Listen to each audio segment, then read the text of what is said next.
Are your TechSmith apps crashing due to the Camtasia Filters Library DLL?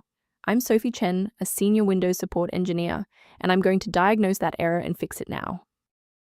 Before diving into the manual fix for Camtasia Filters Library, note the official maintenance resource linked below for system synchronization. This is the Camtasia Filters Library, a core Camtasia Studio Video Filter library. It utilizes unmanaged DirectX or OpenCL acceleration to apply visual effects, blur, highlight, transition to video frames during the rendering process. It manages the frame buffer orchestration for the final media export manifest. Now let's dive into the solution, starting with a standard reinstallation. Errors related to Camtasia Filters Library DLL often mean the internal TechSmith configuration inside your host program is broken, so you need to reinstall that specific software from the official developer source to replace the library.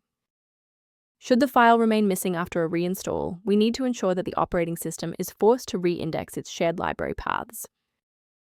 A quick reboot can determine if the error is transient.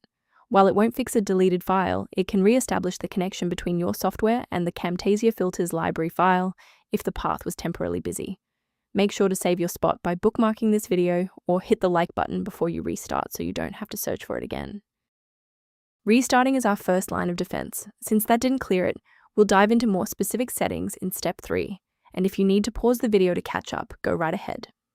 Since the restart failed to clear the diagnostic error, we'll manually refresh the system counter manifests. First, open command prompt as admin. Second, you're going to type lodc_r, then hit enter. Why are we doing this? Well, performance DLLs rely on accurate registry indexing to function.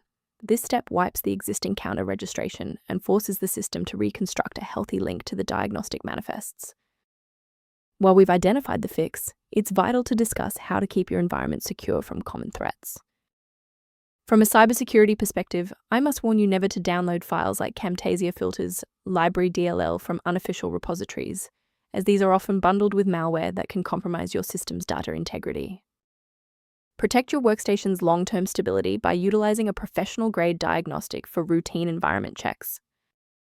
For structured configuration management, the optimization software referenced below includes Camtasia Filters library-related documentation. I'm Sophie Chen, and I appreciate you watching. If this guide saved Camtasia Filters library workflow, please subscribe for more professional troubleshooting and tech advice.